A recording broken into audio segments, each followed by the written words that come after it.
Hi friends, let us welcome back to our channel that is Point Out. So as a part of series, we have ncert series. So we have completed last few chapters of the 8th class political science, and currently we have started a new chapter that is public facilities. Okay, public facilities.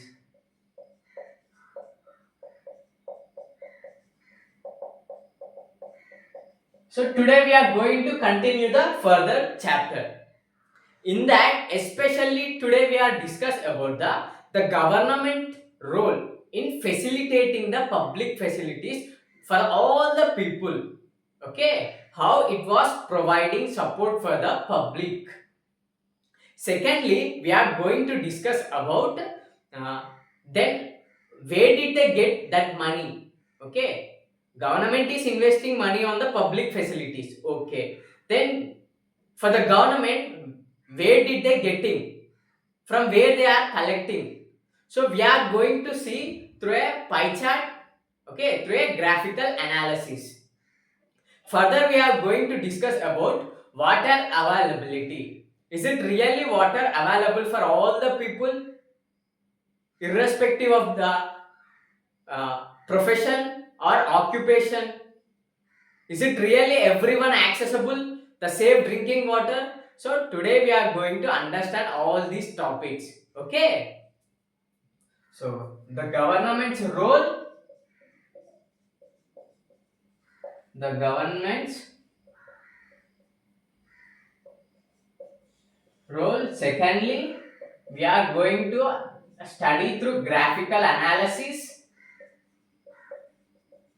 Further, we are going to discuss about water availability. Okay, water availability. But before going to that, so let us discuss what we have discussed in the last class. We majorly focused on the term public facilities. Okay, so public facilities means, so they are the basic essential needs of human beings. So with that, their survival will takes place and dignity of life will be protected. Examples: electricity, water facilities, further food, shelter, okay, free air and non-polluted water. So all such things are comes under basic amenities. Okay, basic amenities. Education also comes under it. Health facilities also comes under it. So these all are the public facilities.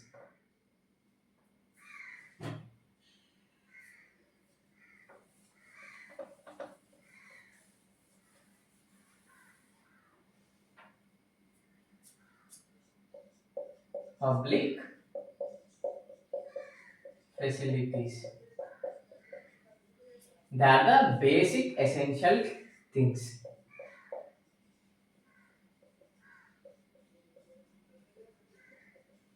Electricity, further water facilities, non fresh air. Okay, so these are the public facilities. So if they lack, they miss their dignity of life. So richer people, anyhow, they will access. But if any shortage or crisis will arise, it will impacts on the poor people.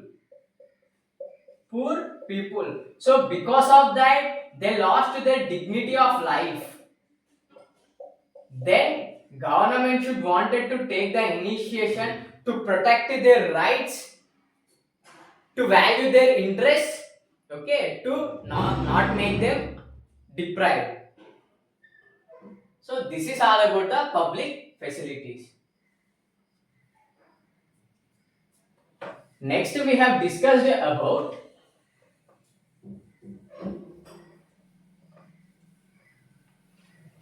why water considered as fundamental right. Why water considered as fundamental right. So we have understood through two case studies. Okay, two case studies. So water is a basic essential.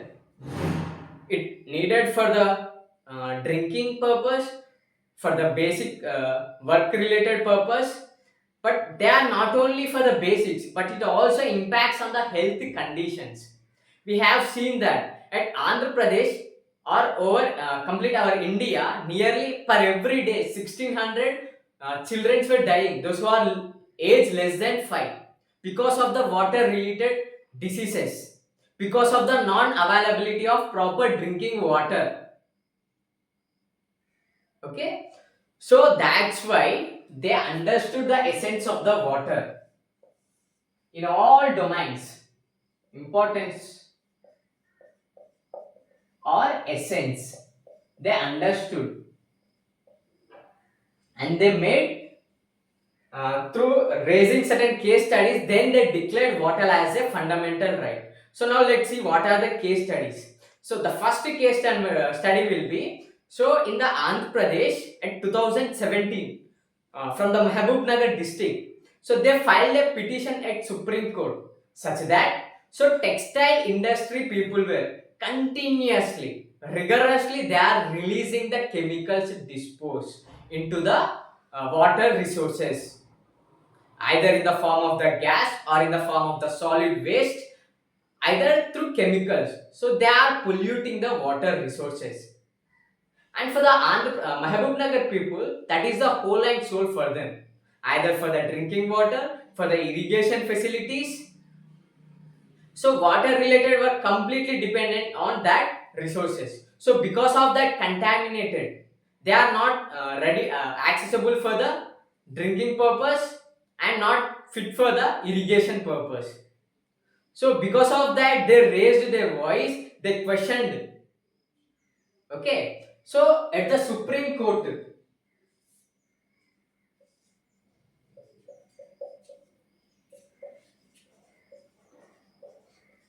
at Supreme Court,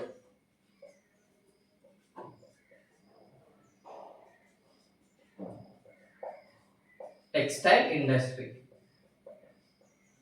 So then at Supreme Court it realized, so water is the fundamental of livelihood. Okay, fundamental of livelihood. So then it said, so right to water is also included as a fundamental right under Article 21. Article 21. The right to life. Okay, so in the right to life, so water also included as a fundamental right.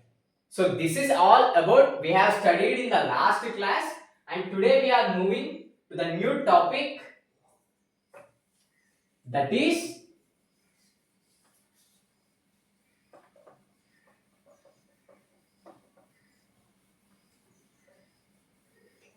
government's essence or the government's role.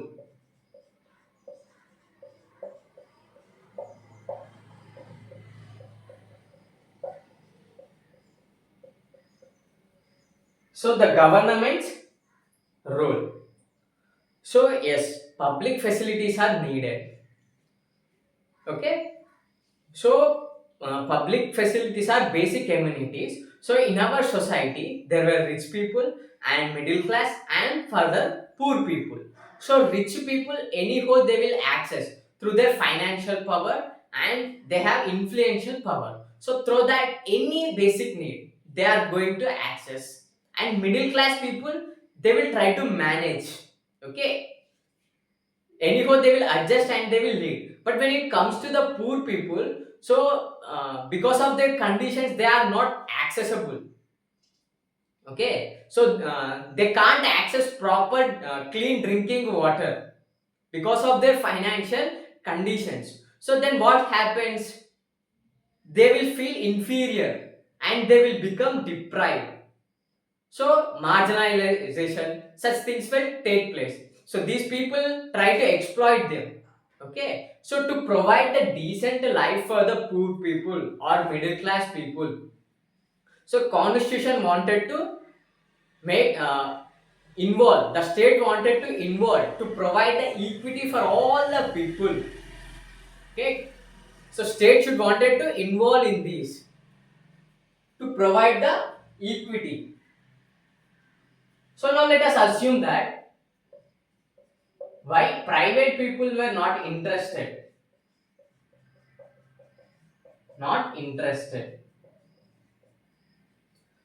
So private people, they are interested to invest on schools, next educational institutions, universities, hospitals, and transport facilities.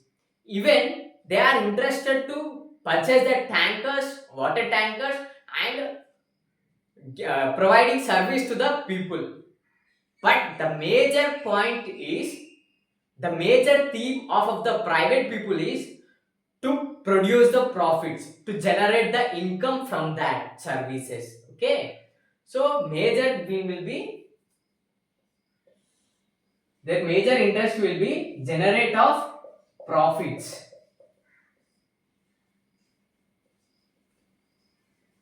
generation of profits. So that's why they establish schools, colleges, hospitals. But they are not interested on providing the sanitation. They are not interested on eradicating the anti-malaria, because they are not generating profit for them, and they are not interested to provide safe drinking water for the people. Then who will wanted to take initiation? Okay, who will be the responsible? So that's why the government is the only one responsible to provide the public facilities.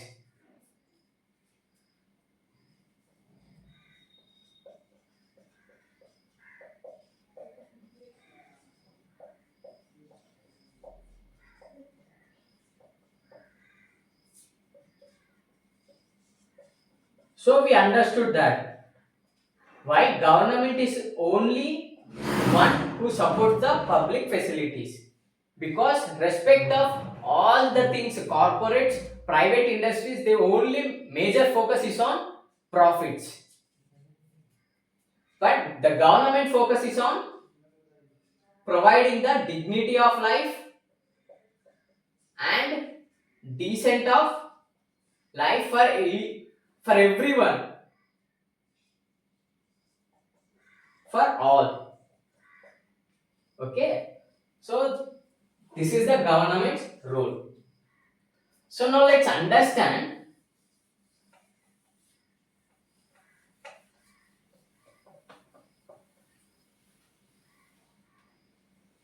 So where did they get that money to provide the support for the public facilities to the poor people, or uh, in the society? Where did they get that money? So for the sake of the public facilities,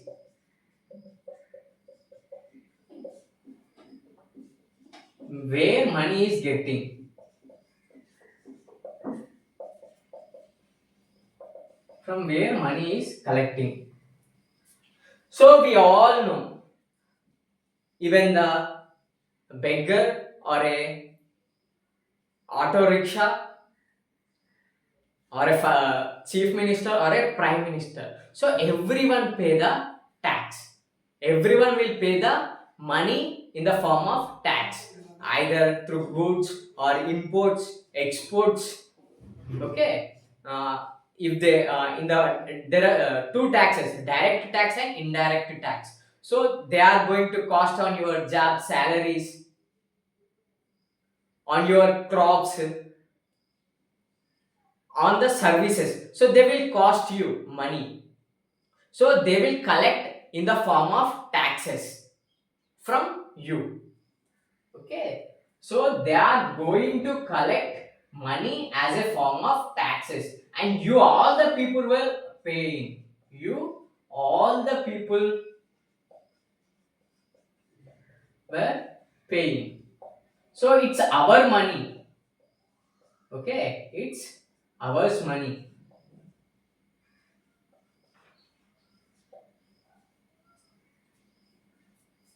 So through that money they are going to invest on public facilities. So now let's see the graph.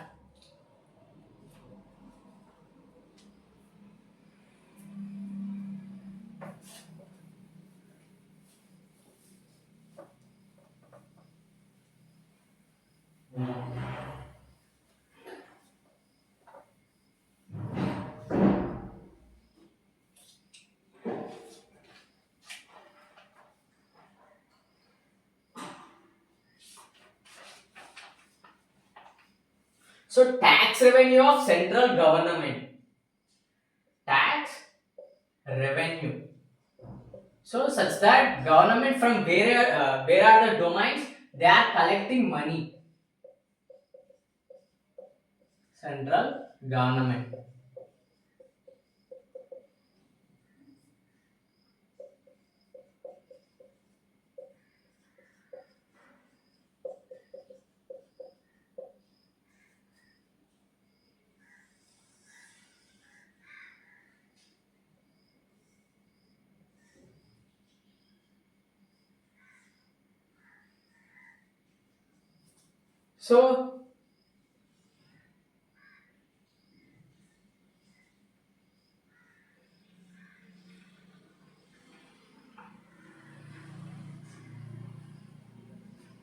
So this is the goods and services tax. Goods and service tax. So it provides 23%. 23%. That means so whatever things you are buying at shops, so it for everything they cost you extra money as a form of taxes. Okay, so this that will comes under this goods services tax. So it was contributed 23%. Next, customs 4%.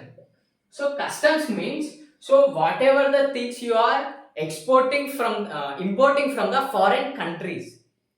Suppose you went to Saudi Arabia and you are interested in iPhone at Saudi Arabia. So you purchased it there and you are carrying to India. So while you are carrying, they pay extra. They charge you extra money. Okay. So that comes under the customs. So it contributed 4%. Further, union excise duties. Union excise duties. So 8%, which means so whatever the things which are manufacturing in our country India, so that on that so money will be charged. So that comes under the union excise duties. Example, manufacturers in our country India. Manufacturers. So whatever the manufacturers they did, so on that they are going to collect taxes. Next, non-tax revenue. Non-tax revenue. It is 8%. So non-tax revenue means they are not going to pay the taxes at here, but they pay as a fees or as a charge. So when you went to do driving license, you pay the money. It's not the tax, but you pay. Suppose you are went to for a Seva, you went for application, so you will charge the money. It's not a tax. So in such a way, example, driving license, driving license. Next, passport, passport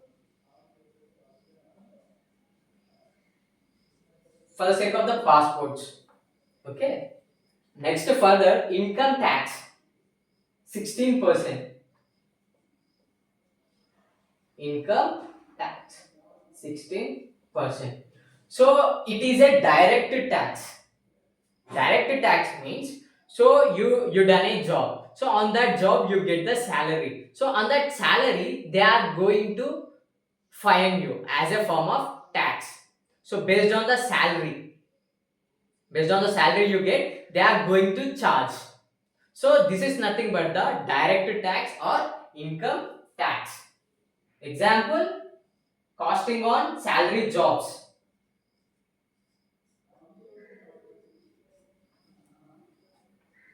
Next, corporation taxes. Corporation.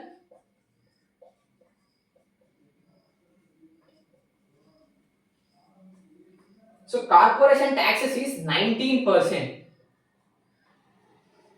So private industries, companies, so they will going to pay. So 19% they are contributing. Further, borrowings and other liabilities.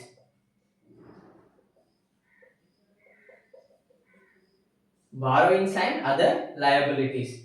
This is 19%, which means so if you are taking loans from the banks in the as a education loans or home loans, so all such loans. So from that taxes are going to be collected. Okay, from that they are going to be collected.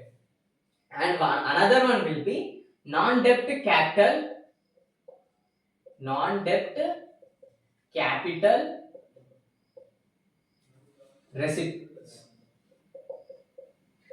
So it is 3%. So in this way, central government will collect the revenue. Okay, as a form of taxes. As a form of taxes. And these money, our public money. So this money is going to invest at public facilities such as water, education, health, electricity, transport facilities. So they are going to invest. This is ours money. Each and everyone in our country, India, each and everyone. Okay. So this is how the government will generate the revenue from the peoples. So now let's see, is it water available to all the people? So I hope you people were understood and noted down everything, whatever written on the board. So now let's understand, is it water available to all? Water available to all. So we have seen, anyhow richer people will access. But when it comes to the poor people, if any scarcity will taken place on the basic amenities, whether it might be the water, whether it might be the food or electricity shortage, everything, whatever will be the shortage, it directly impacts on the poor people. Anyhow, they will access, but it impacts on the poorer people. So we have seen that Chennai example. So those who are working as an officer, he was getting regularly water supply. Even though he was cutted for one day, he was calling to the municipal water board and he was accessing that water resources. Next, Subramanian case. He was living in an apartment. So even though he did not getting regularly water resources, he was managing through the borewells. Then Shiva. So he was migrated for the sake of the work. Because of the non-availability of water resources, he was purchasing the water bottle for safe drinking water. And he didn't carry his family because of the water scarcity. Further, we see about the domestic worker. So she whole and solely depended on one tap. For every day, 2 buckets of water. And their drinking will be dependent on that, their survival will be dependent on that, basic chores, all related works they have to done by that 2 buckets of water. So water is not available for all the people. That is safe drinking water. Based on the economic conditions, it was influencing. It was fluctuating. So the government should wanted to take the initiation, take the role to provide the equal distribution for all the people. Okay. So this is all about today's class. Thank you, friends.